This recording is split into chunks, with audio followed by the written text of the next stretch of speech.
November 23rd, 1969. Alongside a road in New Kent County, Virginia, a pedestrian comes across a scene that they would never forget. It's the body of a middle-aged woman. She's been badly beaten, her body is wrapped in a rag, and a pillow thoughtfully placed under her head. Police surround the scene, and the body is soon identified as Margaret Bloodgood, 58-year-old widow and resident of Norfolk, some 70 miles away, who's been missing for the past 3 days.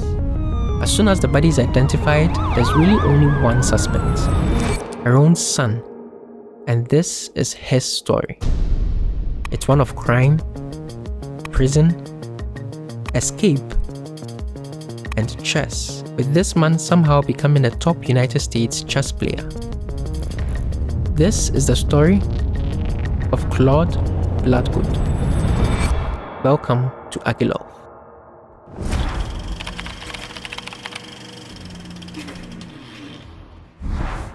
In Norfolk, Virginia, in July 1937, a young couple welcomed their firstborn son, Claude Fritzl Bloodgood III.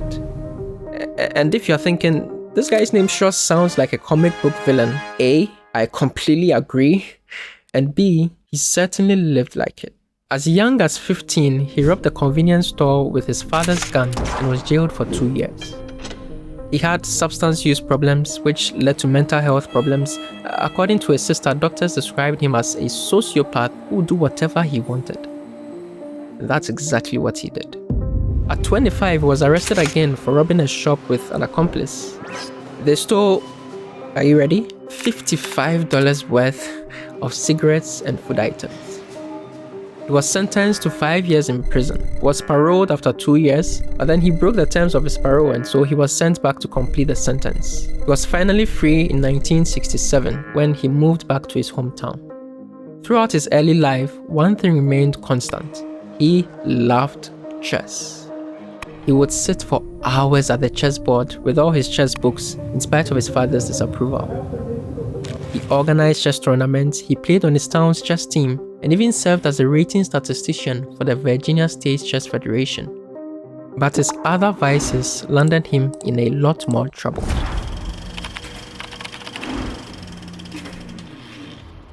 In 1968, he was caught forging his mother's signature on checks, stealing money from his parents, and they had the option whether to press charges against him or not. They were initially hesitant to effectively send their own son to prison once again, but just a couple of weeks later, his father passed away. Claude's mother blamed him and his behavior for his father's premature death. She said to the prosecutor, "You know, he shortened my husband's life. Let's do it." And so she pressed charges and testified against her own son. Claude was not happy about this. He was convicted and sentenced to a year in prison for forgery. But before he left the courtroom, he turned to his mother and said, "You will never live to spend Dad's money." His 1-year sentence ended November 10th, 1969, and just 9 days later, he made good on his promise. He broke into his mother's home around 8 p.m. that evening with a friend he had made in prison who had also just got out. They waited until his mother came back from work around 11 p.m.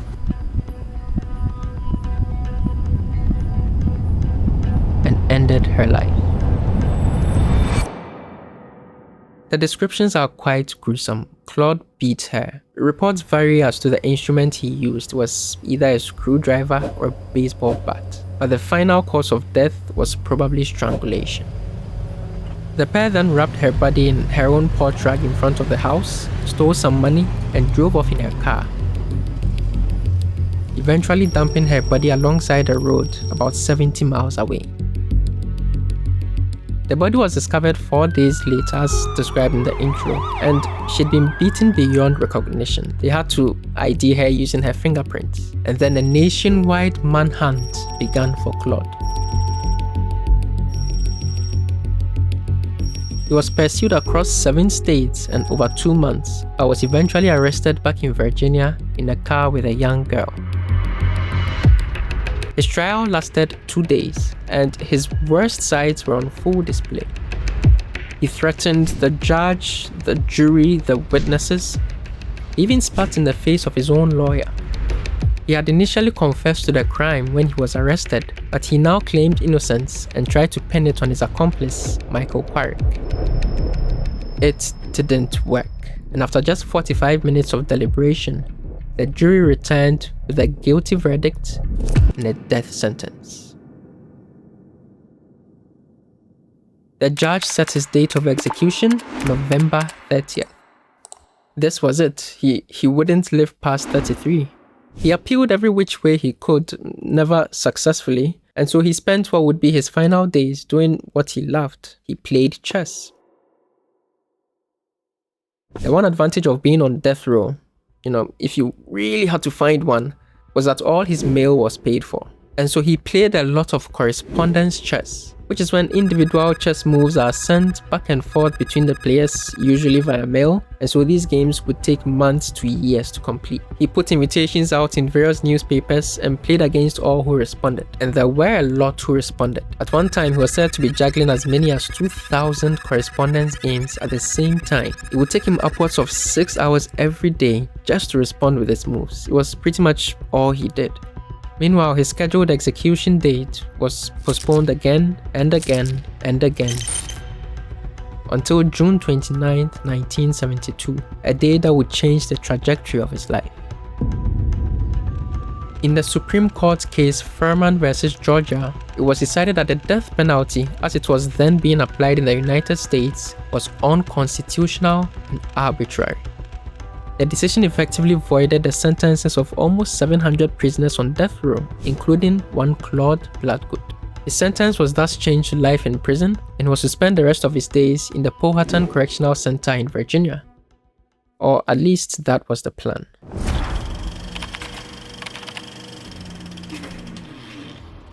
With a new lease on life, Claude wasted no time. Now that he wasn't on death row any longer, his mail wasn't paid for, and so he had to cut down on the amount of correspondence chess he played. But he replaced it with actual over-the-board chess. He set up a chess club in prison and taught any who wanted to learn, and they just played a ton of chess. They played so much that prison authorities trusted him to organize chess tournaments even outside the prison. Now that would prove to be a huge mistake.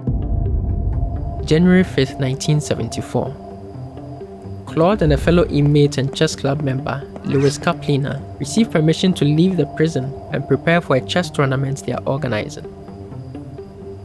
They are accompanied by a single guard, Sergeant George Winslow. They would later give contradictory accounts of exactly what happened that day, but they stopped at a shopping center, went to Claude's girlfriend's apartment where the guard left them for about 2 hours, and later returned to take them to his own home for some reason. And there, he was overpowered by the two prisoners.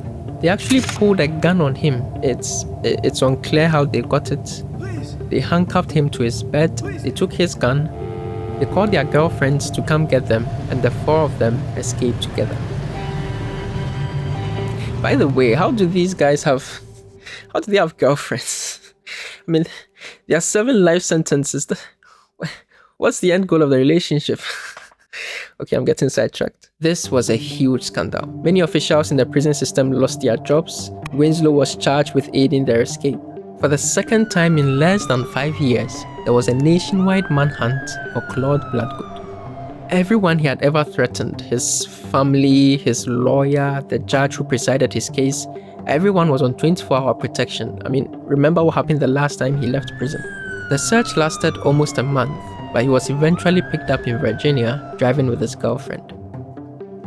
He claimed that the guard had given him the gun willingly and that he was conspiring with them to rob some stores for him because he needed money.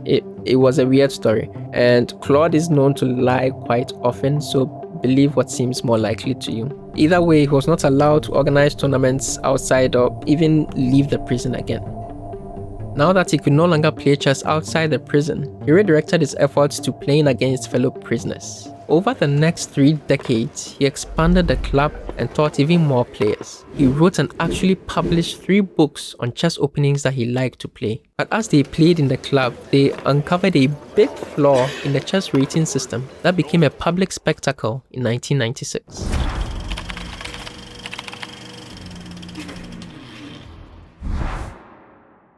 It's June 96, and the United States Chess Federation is faced with a bit of a dilemma. On the list of top chess players in the country, there's one name that doesn't belong. In second place is Claude Bloodgood. His name is in between famous legends of the game, the best of the best grandmasters. Claude is not even a grandmaster. In fact, he doesn't even have any of the lower titles you get before you become grandmaster. So how did his rating get so high? Chess ratings work like this. Basically, whenever you win a game, you get some points. Whenever you lose a game, you drop some points. Now, the idea is that if we all play against one another in a big pool, eventually, the ratings will become arranged in order of how good we are at chess. And it works pretty well, as long as those of us in the pool actually play against one another. Now, what happens when you get a closed pool, completely separate from the bigger pool? Then you get a lot of new players in this new closed pool, and they play a ton of games against one another. Well, their ratings will be ordered nicely according to their playing strength, but the numerical value of their rating will no longer correspond to that of the larger pool. And this happens even today, although to a lesser extent. There are certain countries that chess players know tend to be underrated. And there's other parts of the world where if you want to gain rating or get a title, it's usually a good idea to go to because players there tend to be a bit overrated. It's just a thing that happens when you get these relatively closed pools in different parts of the world. Well, this problem was exposed and really exaggerated in the Powhatan Prison Chess Club. It was an almost completely closed pool of players that got a lot of new players because Claude was teaching everyone and they played a ton of games. Over a single year in 1995, Claude played about 1,700 rated games. That's like 5 games a day, every day for the whole year. That's insane. So being the best player in the prison by far, his rating began to inflate.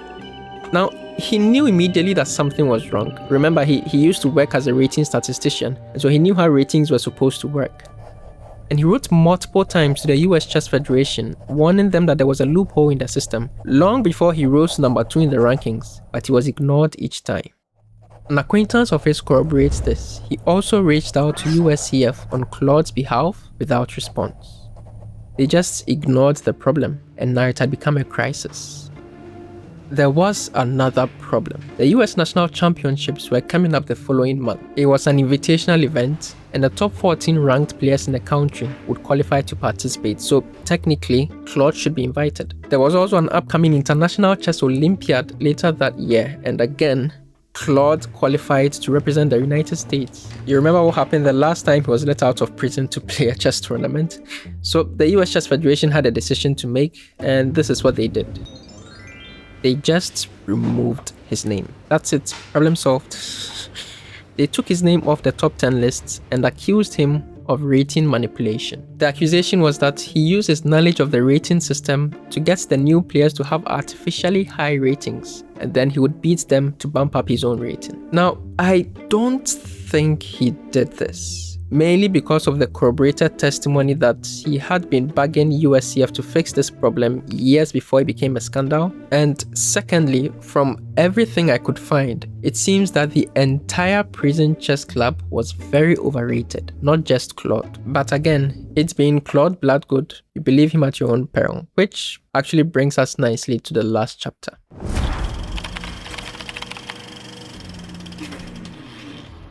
If you try to do any research on Claude Bloodgood, you will be met with a lot of uncertainty. There's uncertainty about when he was born, where he was born, even who his birth mother was. And that's because he was a pathological liar. According to his sister, he had always been this way. Even in elementary school, he would tell his teachers that his parents were poor and couldn't afford to feed him, leading to some very frantic calls between his parents and his teachers. And when it came to trying to reduce his prison sentence, no lie was too big. He claimed to have been born in 1924 instead of 1937, said he was born in Germany and later relocated with his father to the United States, and so Margaret Bloodgood was in fact his stepmother. He said his father was a German spy and that he spent World War II shuttling between Germany and the US, delivering messages to Nazi spies. Yeah. The idea was apparently to try and get a pardon on account of advanced age, hence the change in birth year, and to try and get extradited to Germany. But these claims were verifiably false, and so that plan didn't work. But he made many other claims that cannot as easily be verified or refuted. He said he toured Hollywood in his 20s, playing chess with a bunch of celebrities. He actually had recorded entire chess games that he claimed to have played with these people. He was also apparently married to a famous actress, but said that the marriage was soon annulled. The stories just get weirder and weirder. But we might never get certain questions answered, because on August 4th, 2001, he passed away from lung cancer at the Powhatan prison.